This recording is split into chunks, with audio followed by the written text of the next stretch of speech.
स्वागत है दोस्तों। आज हम एक नए और रोमांचक कहानी की दुनिया में प्रवेश करने जा रहे हैं। स्कैंडिनेविया की प्राचीन धरती पर बसी नॉर्स दंतकथाओं में से एक थोर और जॉर्मुंगांड्र की यह कहानी आपको उत्साह और साहस से भर देगी। ठंडे और बर्फीले वातावरण में बसे इस पौराणिक कथा के साथ हमारी यात्रा शुरू होती है। हमारी कहानी शुरू होती है।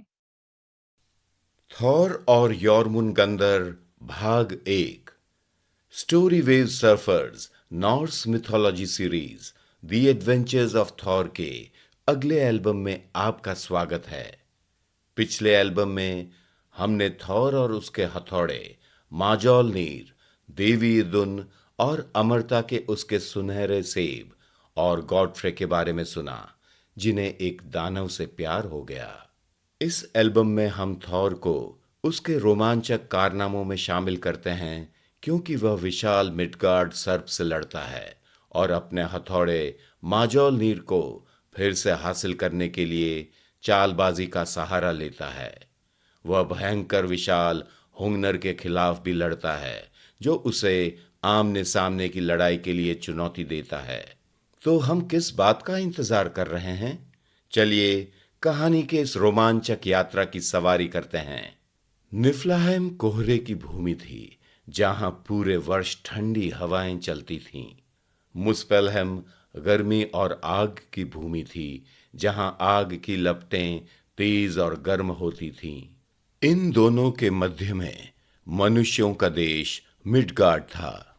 यह विशाल वृत्ताकार भूमि चारों ओर से समुद्र से आच्छादित था।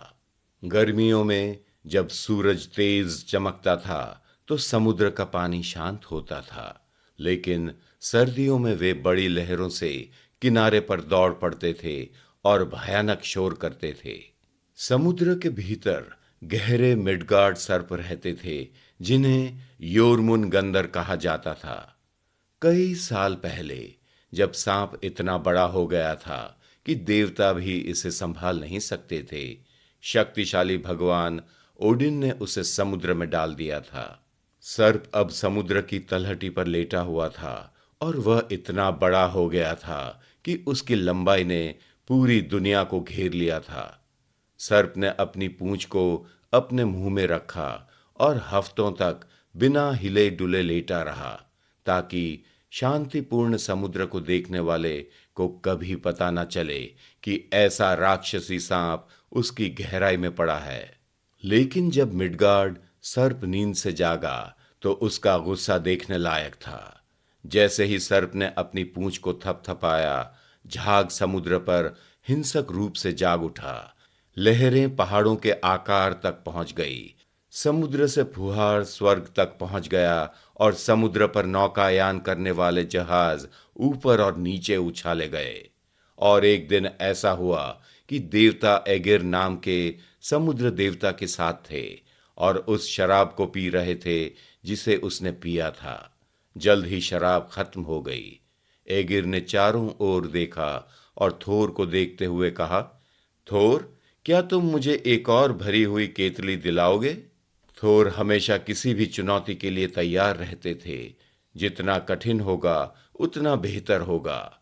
जल्दी से उठे और उत्तर दिया, बेशक मैं करूंगा, लेकिन आपको मुझे ये बताना होगा कि कहां से प्राप्त करें। एगिर के पास इसका कोई उत्तर नहीं था और अन्य सभी देवता भी सोचने लगे कि उन्हें केतली कहां मिलेगी।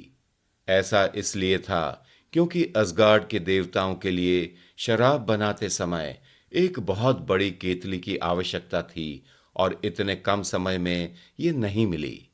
अंत में साहस के देवता टायर बोले, एलिवागर नदी के तट पर मेरे पिता हैमर रहते हैं। उनके पास एक केतली है जो बहुत चौड़ी और बहुत गहरी है और इसका उपयोग देवताओं के लिए शराब बनाने के लिए किया जा सकता है। क्या आपको लगता है कि हम इसे उनसे प्राप्त कर सकते हैं? थॉर ने पूछा।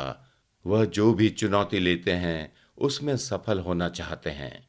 हम इसे प्राप्त करेंगे, टायर ने कहा। अगर बल से नहीं तो रणनीति के इस्तेमाल से प्राप्त करेंगे। थॉर ने एक युवक का भेष धारण किया और वे दोनों तुरंत चल पड़े। यात्रा लंबी और कठिन थी और अंत में वे हाइमर के घर पहुंचे। उन्होंने टायर की दादी को पाया जो एक बदसूरत दानव थी, और टायर की मां जो एक खूबसूरत महिला थी जिसका चेहरा इतना उज्जवल था कि ऐसा महसूस होता था जैसे सूरज हमेशा उन पर चमकता रहता है। जैसे ही टायर ने अपनी मां का अभिवादन किया, उसने उन्हें कक्ष में बड़ी केतली के नीचे छिपने की सलाह दी। कभी कभी उसका पति हैमर बड़े गुस्से में घर आ जाता था और वह नहीं चाहती थी कि वह थोर के प्रति क्रूर हो। गहरे समुद्र में मछली पकड़ने में दिन बिताने के बाद हैमर उस रात देर से घर आया। जैसे ही उसने कक्ष में प्रवेश किया, उस समय एक ठंडी हवा का झोंका उनके साथ साथ घर में प्रवेश हुआ और उसके कपड़े और लंबी दाढ़ी ठंड से ढकी हुई थी। उनकी सुंदर पत्नी ने उनका अभिवादन किया और कहा, हमारा पुत्र टायर, जिसे हम इतने लंबे समय से खोज रहे थे, आखिरकार वह घर आ गया और अपने दुश्मन और देवताओं के रक्षक को अपने साथ घर ले आया। वे वहीं छिपे हुए हैं, खंबे के पीछे। उसने कक्ष के दूसरे छोर पर एक खंभे की ओर इशारा किया। हैमर अब ये सोचकर बहुत क्रोधित हुआ कि दैत्यों का शत्रु उसके घर में है। बड़े खंभे की ओर ताकने लगा। उसकी चकाचौंध के बल पर खंभा टूटकर बिखर गया और 8 केतली जोरदार टक्कर से जमीन पर गिर पड़ी। केवल एक केतली नहीं टूटी और उसमें से दोनों देवता बाहर निकल गए। हैमर थोर को देखकर बिल्कुल भी खुश नहीं था, लेकिन वह उसे बाहर नहीं कर सका और इसलिए उसने 3 बड़े बैलों को रात को खाने के लिए आदेश दिया। लंबी यात्रा के बाद थोर बहुत भूखे थे और उनकी भूख तब तक तृप्त नहीं हुई जब तक कि उन्होंने 3 में से 2 बैल नहीं खा लिए। उनकी तेज भूख को देखकर हैमर ने कहा, मुझे कल मछली पकड़ने जाना होगा और आपकी भूख को संतुष्ट करने के लिए पर्याप्त मछली पकड़नी होगी। अगली सुबह सूरज उगने से पहले थोर ने सुना कि हैमर मछली पकड़ने 1 दिन के लिए समुद्र में जाने के लिए तैयार हो रहा है। उसने जल्दी से कपड़े पहने और बाहर कक्ष में गया और उससे मिला।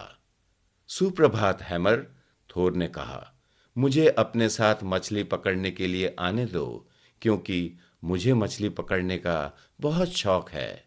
थोर के शब्दों में विशाल दैत्य बिल्कुल भी खुश नहीं था, क्योंकि वह अपनी मछली पकड़ने वाली नाव को अपने दुश्मन के साथ साझा नहीं करना चाहता था। तुम एक छोटे से जवान आदमी हो। मछली पकड़ने के दौरान मैं आपको मेरे किसी काम का नहीं देख सकता।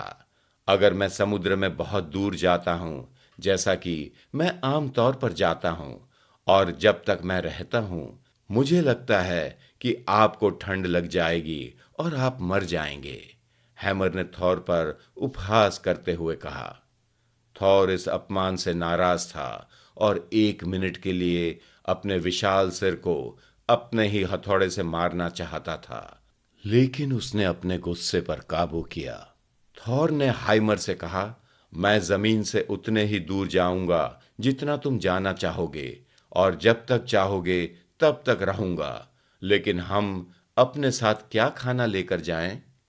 अपने लिए कुछ ढूंढो, हैमर ने बेरुखी से कहा। थोर हैमर के महल के झुंड में गया और एक बड़े बैल को मार डाला और उसके सिर को अपने साथ लेकर हैमर के साथ नाव पर चढ़ गया। दोनों ने नाव को जमीन से दूर धकेल दिया और जल्द ही समुद्र की गहराई में चले गए।